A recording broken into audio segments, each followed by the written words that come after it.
South ఇండియాలోని అతి తక్కువ ధరలకి రత్నాలను అందించే ఏకైక సంస్థ 6JVR. నమస్తే, వెల్కమ్ టు సుమన్ టీవీ. నేను మీ సాయి. ఆంధ్రప్రదేశ్లో పవన్ కళ్యాణ్ డిప్యూటీ సీఎంగా, మంత్రిగా తనకు కేటాయించినటువంటి శాఖలకు ఈరోజు అఫీషియల్గా చార్జ్ తీసుకున్నారు. ఇక నుంచి పూర్తి స్థాయిగా ఆ శాఖలకు సంబంధించినటువంటి పూర్తి వివరాలను కూడా ఆయన చేపట్టబోతున్నారు.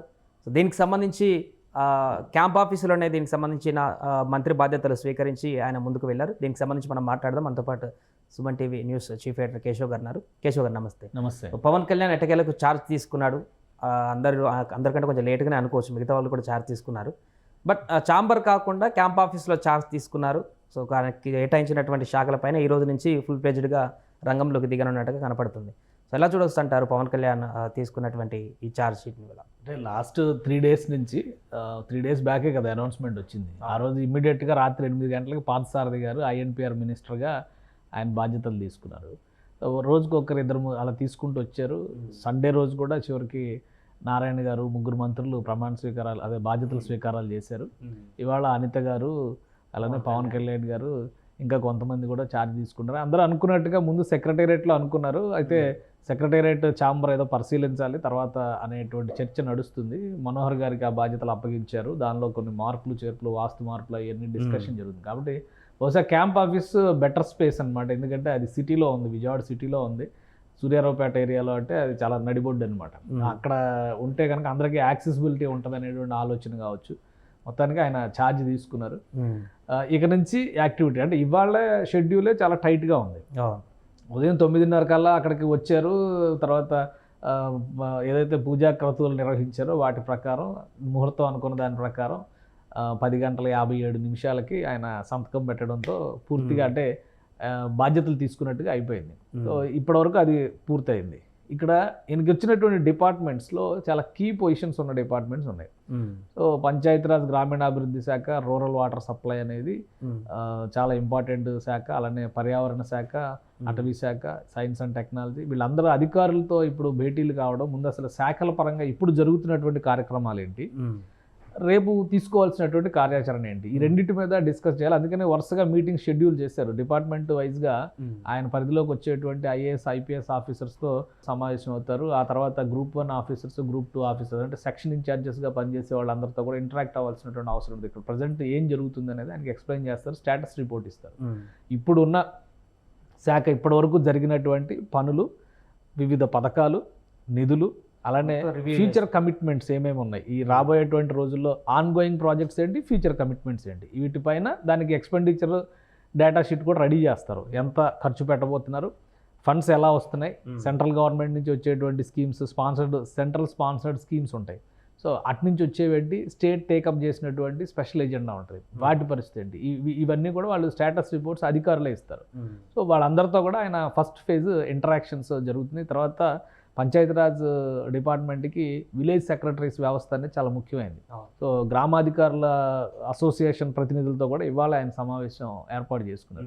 సాయంత్రం వరకు వాలంటీర్లకు సంబంధించిన అంశం కూడా పవన్ కళ్యాణ్ పరిధిలోనే వచ్చేటువంటి వాలంటీర్స్ని సపరేట్ చేశారు. దానికి వేరే మంత్రిత్వ శాఖని ఏర్పాటు చేశారు, మరొకరికి ఆ శాఖను కూడా కేటాయించారు. సో ఆ వరకు అక్కడ ఒక వెసులుబాటు ఉంటుంది. ఎందుకంటే ఇంకొకటి బాలాంజనేయ స్వామి, బాలాంజనేయ స్వామి ఉన్నారు కదా, వీరాంజనేయ స్వామి, ఆయనకి విలేజ్ శాఖ అంటే స్పెషల్గా వాలంటీర్ల వ్యవస్థను అప్పగించారు. సో అందులో రాజీనామాలు చేసిన వాళ్ళు ఇవన్నీ ఇప్పుడు అది మళ్ళీ ఫుల్ఫిల్ చేయాలా, తీసుకోవాలా వద్దా, కొత్త వాళ్ళని రిక్రూట్ చేయాలా, అది ప్రాసెస్ నడుస్తుంది. బట్ ఇక్కడికి వచ్చేసరికి ఏంటంటే ప్రతి గ్రామానికి వెళ్ళేటువంటి నిధులు, ముఖ్యంగా సర్పంచులకి అసలు ₹1 లేకుండా మొత్తం జగన్మోహన్ రెడ్డి గారు డైవర్ట్ చేశారు అనేటువంటిది. సర్పంచ్ పదవుల్లో ఉన్న వాళ్ళు చాలామంది రిజైన్ చేస్తానికి రెడీ అయిపోయారు కదా. చాలామంది ఆ ప్రభుత్వ వ్యతిరేకతను బాహాటంగానే వ్యక్తం చేశారు. వైఎస్ఆర్సీపీకి అనుయాయులుగా ఉన్నవాళ్ళు కూడా, ఎందుకంటే విలేజ్ లెవెల్ ఎలక్షన్స్ పార్టీల పరంగా జరగవు కాబట్టి ఇండిపెండెంట్గా జరుగుతాయి అవి. బట్ వాళ్ళల్లో చాలామంది పార్టీలకు అసోసియేటెడ్గా ఉండేవాళ్ళే ఎలక్ట్ అవుతారు. సో వాళ్ళు కూడా అసహనం, అసంతృప్తి వ్యక్తం చేశారు. సో సర్పంచ్ని ఏ విధంగా ఎంపవర్మెంట్ చేయాలి, అలానే గ్రామ పంచాయతీలను ఏ విధంగా ఎంపవర్ చేయాల్సినటువంటి అవసరం ఉంది. ఇప్పుడు అవన్నీ కూడా ఆ వ్యవస్థలన్నీ నిర్వీర్యం అయినటువంటి చర్చ జరుగుతుంది. కాబట్టి దానిపైన యాక్యురేట్ రిపోర్ట్ అనేది ఆ శాఖ మినిస్టర్గా పవన్ కళ్యాణ్ గారికి తెలియాలి. తెలిస్తేనే ఆయన యాక్టివిటీని ముందుకు తీసుకెళ్లేటువంటి అవకాశం ఉంటుంది. అలా లేనప్పుడు ఏంటంటే అసలు ఏం జరుగుతుంది అనేటువంటి వ్యవస్థ మీద కమాండ్ కంట్రోల్ ఉండదు. ఎందుకంటే పంచాయతీరాజ్ సిస్టమ్కి గ్రామీణాభివృద్ధికి అనుబంధంగా జరిగేటువంటి చాలా పెద్ద పెద్ద స్కీమ్స్ ఉన్నాయి. ఇప్పుడు NREGS ఫండ్స్ ఉన్నాయి, national rural employment guarantee scheme ఉంది కదా, మహాత్మా గాంధీ నరేగా నిధులు అంటారు. సో ఎక్కువ డబ్బులు సెంట్రల్ గవర్నమెంట్ నుంచి అవి స్పాన్సర్ చేస్తుంది. అలానే పనికి ఆహార పథకం మనం చాలాసార్లు చూసాం. ఆ స్కీమ్స్కి సంబంధించినటువంటివన్నీ కూడా ఇప్పుడు చాలా వరకు తగ్గిపోయినాయి అనేటువంటి గ్రామ సడక్ యోజన. లాస్ట్ టైము మినిస్టర్గా ఉన్నప్పుడు లోకేష్ గారు ఇదే వేల కిలోమీటర్ల పొడవున సిమెంట్ రోడ్లు, సీసీ రోడ్లు వేయించారు. అవన్నీ కూడా సెంట్రల్ స్పాన్సర్డ్ స్కీమ్స్. మేము ఈ పని చేసామని రిపోర్టు, ఈ పని ప్లాన్ ఉంది, ఇన్ని రోజుల్లో చేస్తామంటే అక్కడి నుంచి ఫండ్ స్పాన్సర్షిప్ వస్తుంది. అసలు ప్రాజెక్టులు ఇవ్వకపోతే సెంట్రల్ గవర్నమెంట్ కనిపెట్టి వీళ్ళకి డబ్బులు ఇవ్వరు కదా. సో ఇవన్నీ ఇప్పుడు సెటరైట్ చేసుకోవాలి. గ్రామాలకు సంబంధించిన రహదారి వ్యవస్థ దెబ్బతింది, తాగునీటి వ్యవస్థ దెబ్బతింది, మురుగు సమస్య పెరిగిపోతుంది, ఈ ఎలక్ట్రిసిటీ సమస్యలు, ఇవన్నిటిని కూడా గ్రామాలకు సంబంధించినటువంటి ప్రతి అంశాన్ని కూడా ఆ శాఖ నుంచి ఆయన సమీక్షించే అవకాశం ఉంది. అన్నిటికీ మించి జూలై 1వ తేదీన ఇవ్వబోయేటువంటి పెన్షన్స్ ఎక్కువ శాతం పంచాయతీరాజ్ శాఖ నుంచే వెళ్తాయి. పట్టణాల్లో ఉండేవి కూడా ఈ శాఖ నుంచి రిలీజ్ చేసేటువంటి నిధుల ద్వారానే బట్వాడా జరుగుతుంది. కాబట్టి అది ఒక బృహత్తరమైనటువంటి ప్రణాళిక. ఇంకో 10 రోజుల్లో ఆ డిస్బర్స్మెంట్ జరగాలి కదా, దానికి సంబంధించి కూడా ఆయన కొంత ఎక్సర్సైజ్ చేయాల్సి ఉంది. అసలు ఏ విధంగా జరుగుతుంది, జరుగుతున్నటువంటి విధానం ఏంటి, అందులో ఉన్న లోపాలు ఏంటి, లేదా అధికారులు కూడా కొంత స్టడీ చేసి ఉంటారు. కొంతమంది చెప్తారు ఇలా కాకుండా ఇలా చేస్తే బాగుంటుంది అనేటువంటి సలహాలు ఇస్తారు. సో వాటిలో నుంచి ఆయన ఒక నిర్ణయం తీసుకోవడానికి అవకాశం ఉంటుంది. అలానే పవన్ కళ్యాణ్ గారు తనకంటూ ఒక ప్రత్యేకమైనటువంటి వ్యవస్థను ఏర్పాటు చేసుకున్నారు. కాబట్టి వాళ్ళు ఎటువంటి చేంజెస్ చేయడం ద్వారా ఇంకా మెరుగైన వ్యవస్థలను ప్రజల దగ్గర తీసుకెళ్లాలనుకుంటున్నారు అనేది కూడా ఈ సమీక్షల తర్వాత బయటకు వచ్చే అవకాశం ఉంటుంది. ఇంకొకటి జన సైనికులు కానీ పవన్ అభిమానులకు ఉన్నటువంటి ఒక అనుమానం ఏంటంటే, పవన్ కేటాయించినటువంటి ఈ 3 కీలకమైనటువంటి శాఖలు ప్రధానమైనవా కాదా అనేటువంటి ఒక క్వశ్చన్ మార్క్ మిగతా మంత్రులతో పోలిస్తే. ఒకవేళ ప్రధానమైనవి అంటే అయితే ఈ మూడిట్లో ఏది మొదటి ప్రాధాన్యమైనటువంటిది అనేటువంటి విషయం కూడా కొంత క్లారిటీ మిస్ అవుతుంది చాలామంది. అంటే ఒకటి ఏంటంటే 3 చాలా డిఫరెంట్ శాఖలు. పవన్ కళ్యాణ్ గారు చెప్పిన భాషలో చెప్పాలంటే ఆయన మనసుకు దగ్గరగా ఉండేటువంటి శాఖలు. కానీ మూడిట్లో ప్రాధాన్యాల పరంగా మనం చూస్తే కనుక పెద్ద శాఖ వచ్చేసరికి పంచాయతీరాజ్ గ్రామీణాభివృద్ధి శాఖ చాలా పెద్ద శాఖ, ముఖ్య శాఖ. ప్లస్ గ్రామీణ నీటి సరఫరా వ్యవస్థలు కూడా దానిలో ఒక భాగంగా పెట్టారు కాబట్టి అది పెద్ద శాఖ అవుతుంది. రెండవది అటవీ శాఖ, పర్యావరణ శాఖ రెండవది. మూడవది సైన్స్ అండ్ టెక్నాలజీ. సో వాటి గురించి పెద్దగా ఎక్స్ప్లెయిన్ చేయాల్సినటువంటి అవసరం లేదు. కానీ నా దృష్టిలో అసలు సిస్సుల శాఖ ఏంటంటే, అసలు సిస్సుల టాస్క్ ఏంటంటే పవన్ కళ్యాణ్ ఆన్ డ్యూటీ అని చెప్పడానికి అటవీ పర్యావరణ శాఖ. ఎందుకు అటవీ పర్యావరణ శాఖ అంత టాస్క్ ఉండేది, మిగతావన్నీ కూడా వ్యవస్థలు నడుస్తే కదా, దీనిలో మాత్రం ఎందుకు టాస్క్ ఉంటుంది అనేటువంటి ఒక డౌట్ రావచ్చు. పవన్ ఆన్ డ్యూటీ అని మనం ఎందుకు చెప్పాల్సి వస్తుందంటే, అటవీ పర్యావరణ శాఖ అంటే మొక్కలు పెంచడం కాదు, అడవులను పరిరక్షించడం మాత్రమే కాదు, ఇంకా చాలా దాని బియాండ్ దట్ ఉంది. ఆంధ్రప్రదేశ్కి ఈరోజు ప్రధానమైనటువంటి మెనేస్గా మారింది, ప్రధానమైనటువంటి భూతంగా మారినటువంటి 2 సమస్యలు అటవీ పర్యావరణ శాఖలో ఉన్నాయి. పవన్ కళ్యాణ్ దాన్ని ఎంత సమర్థంగా హ్యాండిల్ చేయబోతారనే ఆతృత ప్రజల్లో కూడా ఉంటుంది. ఆ 2 సమస్యలు ఏంటంటే, ఒకటి గంజాయి పెంపకం. గంజాయి పెంపకం అడవుల్ని కేంద్రంగా చేసుకుని చుట్టూ చాలా వరకు ఏఓబిలో నక్సలైట్లు ఉంటారనేటువంటి ఇది ఉండేది. ఇప్పుడు మొన్న కొన్ని రిపోర్ట్స్ వచ్చినాయి, దారకొండ అంటే అల్లూరు సీతారామరాజు ఫైట్ చేసినటువంటి ఏరియాల్లో ఇప్పుడు గంజాయి సాగు జరుగుతుంది. రైతులకి డబ్బులు ఎరవేసి, మీరు మామూలు పంటలు వేస్తే వచ్చేదానికంటే దీనిలో ఎక్కువ లాభం వస్తుందని చెప్పి డబ్బులు ఎరవేసి ఆ ప్రాంతం మొత్తాన్ని కూడా గంజాయి కేంద్రంగా మలిచేసినటువంటి పరిస్థితి ఉంది. హోమ్ మినిస్ట్రీ ఆల్రెడీ మొన్న స్టేట్మెంట్ ఇచ్చింది. హోమ్ మినిస్టర్ గారు కూడా స్టేట్మెంట్ ఇచ్చారు. ఆ స్టేట్మెంట్ ప్రకారం చూసినా కానీ ఇది ఖచ్చితంగా అటవీ శాఖ అలానే హోమ్ మినిస్ట్రీ సమన్వయంతో చేయాలి. పవన్ కళ్యాణ్ గారి దగ్గర ఐపీఎస్లు ఎందుకు ఉంటున్నారు, ఐఎఫ్ఎస్ ఈ డిపార్ట్మెంట్లు అన్నీ కూడా, ఈ ఫారెస్ట్ సర్వీసెస్ అన్నీ కూడా, ఫారెస్ట్ రేంజర్స్, అది కూడా ప్యారలల్ టు పోలీస్ వ్యవస్థలానే పనిచేసేటువంటి విభాగం కదా. ఇది ఒకటి అనుకుంటే, ఇంకా అతిపెద్ద సమస్య ఏంటంటే పవన్ కళ్యాణ్ గారు మొత్తం సమీక్ష చేసిన తర్వాత శాఖల కేటాయింపు తర్వాత చేసినటువంటి ఒక స్టేట్మెంట్ను మనం దృష్టిలో పెట్టుకోవాలి. ఎర్రచందనం స్మగ్లర్స్ని పట్టుకుంటాం, చాలా కఠినంగా అమలు చేస్తాం ఆ విషయంలో అనేటువంటి మాట చెప్పారు. ఎర్రచందనం ఎక్కడ అడవులోనే కదా సాగు పెరిగినట్టు, ఎక్కడ ప్రపంచంలో ఎక్కడ పెరగదు. మనం కొత్తగా చెప్పాల్సిన అవసరం లేదు, పుష్ప సినిమా ద్వారా అందరికి చెప్పారు కాబట్టి. అది రేరెస్ట్ బ్రీడ్ కాబట్టి అక్కడే పెరుగుతుంది. కాబట్టి ఆ ప్రాంతంలో కొంతమంది రాజకీయ నాయకులు చాలా బలంగా ప్రోత్సహిస్తూ ఒక రాజకీయ కుటుంబం పైన, ఎందుకంటే చుట్టుపక్కల మనం చూస్తే ఈ తంబళ్ళపల్లి, పొంగనూరు ఈ ప్రాంతాల్లో ఉన్నటువంటి ప్రజాప్రతినిధులు వాళ్ళ కుటుంబం పైన గత ప్రభుత్వంలో చాలా కీలకమైనటువంటి శాఖలు నిర్వహించినటువంటి మంత్రులు ఉన్నారు. అలానే అటవీ పర్యావరణ శాఖ లాస్ట్ టైం గవర్నమెంట్లో ఎవరు చూశారు, పెద్దిరెడ్డి రామచంద్రారెడ్డి గారు చూశారు. సో అంత అక్కడ ఆయన కనుసన్నల్లోనే ఎర్రచందనం స్మగ్లింగ్ జరుగుతుందనేటువంటి ఆరోపణలు విపక్షాలు ఎన్నో సందర్భాల్లో చేసింది. కాబట్టి పవన్ కళ్యాణ్ గారికి మెయిన్ టాస్క్ ఏంటంటే ఎర్రచందనం స్మగ్లింగ్ని అరికట్టడం, పర్యావరణ పరిరక్షణకు దృష్ట్యా గంజాయి సాగుని నివారించడం. ఈ రెండింటిలో కూడా పవన్ కళ్యాణ్కి ఇచ్చినటువంటి 3 శాఖల్లో అత్యంత కీలకమైనటువంటి శాఖ, టఫెస్ట్ శాఖ కూడా అటవీ పర్యావరణ శాఖే అవుతుంది. అందరూ ఏమనుకుంటారంటే గ్రామీణాభివృద్ధి, రూరల్ డెవలప్మెంట్, తాగునీటి సరఫరా కానీ పవన్ కళ్యాణ్ గారు ఎప్పుడో వెళ్ళి సరైనటువంటి తాగునీటి వసతులు లేని చోట్ల ఆయన చూశారు కాబట్టి ఆయన శాఖ తీసుకున్నారు అని. ఓకే, అది గ్రామీణాభివృద్ధికి సంబంధించి ఆయనకు ఒక ఐడియల్ మోడల్ ఒకటి ఉంది. దాన్ని ఏ విధంగా అమలు చేయాలి, ఏ విధంగా గ్రామీణ ప్రాంతాల్లో ప్రజల జీవన ప్రమాణాలను పెంచాలనేటువంటి దాని మీద ఆయనకు ఒక తపన ఉంది కాబట్టి అది ఒకటి. కానీ ఇక్కడ హార్డ్ కోర్ భీమ్లా నాయక్ను మనం చూడబోయేది ఎక్కడంటే అటవీ పర్యావరణ శాఖ నేపథ్యంలోనే. ఎందుకంటే ఆయనకి దాని మీద ఉన్నటువంటి మక్కువతో పాటు అక్కడ జరుగుతున్నటువంటి అరాచకాలు ఆంధ్రప్రదేశ్ ఆర్థిక వ్యవస్థకి గండి కొడుతున్నాయి. అలానే కొంతమంది గ్యాంగుల్ని పెంచి పోషించడానికి, స్మగ్లర్లను పెంచి పోషించడానికి బాటలు వేస్తున్నాయి. కానీ ఏ ప్రభుత్వంలో కూడా ఇది ఇంతవరకు సాధ్యం కాలేదు. ప్రభుత్వాలు మారినా కూడా అక్కడ ఉన్నటువంటి స్మగ్లర్లకు అండగా నిలిచేటువంటి నాయకులు అన్ని పార్టీల్లో ఉన్నారు కాబట్టి అది పూర్తి స్థాయిలో కనుమరుగు కాలేదనేటువంటి విషయం చెప్పొచ్చు. ఆంధ్రప్రదేశ్ పవన్ కళ్యాణ్ వల్ల అవుతుందా? ఆంధ్రప్రదేశ్లో ఒక నానుడి ఉంది ఏంటంటే, గతంలో చంద్రబాబు నాయుడు ప్రభుత్వం వచ్చినప్పుడు ఎర్రచందనం లాంటి రేరెస్ట్ బ్రీడ్ని చుట్టుపక్కల అడవుల్లో బాగా పెంచితే కనుక పర్యావరణానికి మంచి జరుగుద్దని చెప్పని పెద్ద ఎత్తున వీళ్ళు పెంచేవాళ్ళు. తర్వాత ఆ గవర్నమెంట్ పడిపోయిన తర్వాత వచ్చిన కాంగ్రెస్ గవర్నమెంట్లో కొంతమంది వ్యక్తులు ఏంటంటే ఎర్ర గంగిరెడ్డి అని ఇట్లాంటి కొన్ని పేర్లు వినేవాళ్ళం. వీళ్ళందరూ కూడా ఇప్పుడు కూడా వాళ్ళు రాజకీయంగా చాలా పలుకుబడి ఉన్నటువంటి వాటిలోనే ఉన్నారు.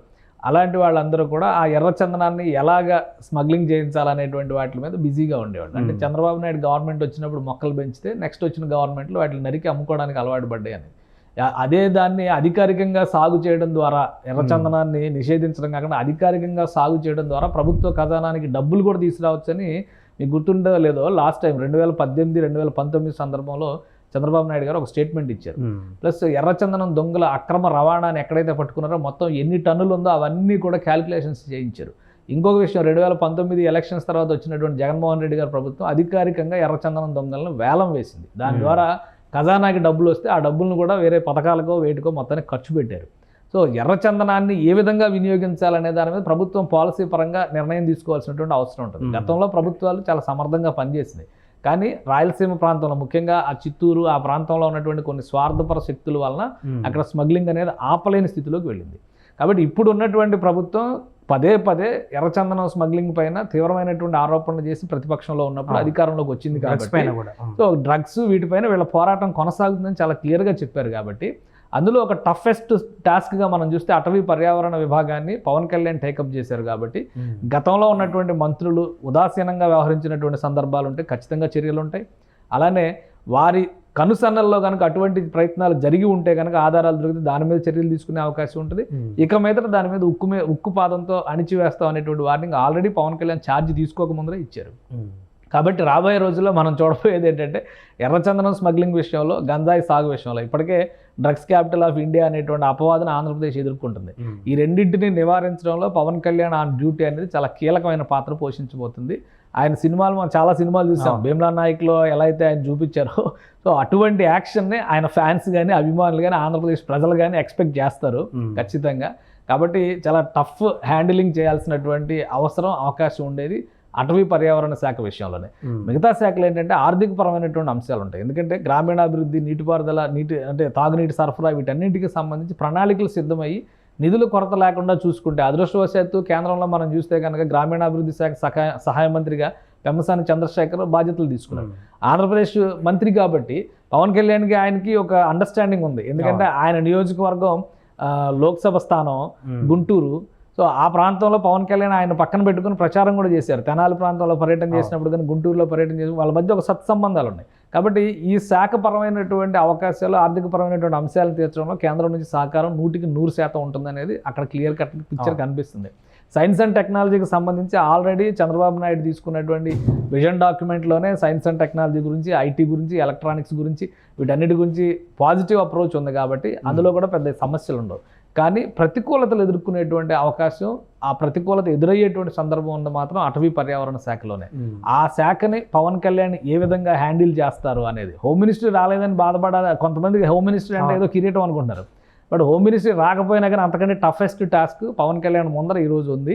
గంజాయి సాగు విషయంలో కానీ, ఎర్రచందనం స్మగ్లింగ్ అరికట్టడం విషయంలో కానీ ఆయన ఎలాంటి వ్యూహాలని అనుసరించబోతున్నారు, ఎంత కఠినంగా వ్యవహరించబోతున్నారు, దానివల్ల రాష్ట్ర ప్రజలకు ఎంత మేలు చేకూరబోతుంది అనేటువంటి అంశం పైన కూడా అందరూ ఆసక్తిగా ఎదురు చూస్తున్నారని చెప్పచ్చు. ఇంకా చాలా ఉన్నాయి. గ్రామాలని అనుబంధంగా చేసుకుని సర్పంచుల సంఘాలు కానీ చాలా సంఘాలు పనిచేస్తూ ఉన్నాయి. సాగునీటి పారుదల సంఘాలు కానీ ఇవన్నీ కూడా ఈ పంచాయతీరాజ్ శాఖలోకి వస్తాయి. చాలా పెద్ద శాఖ ఇది.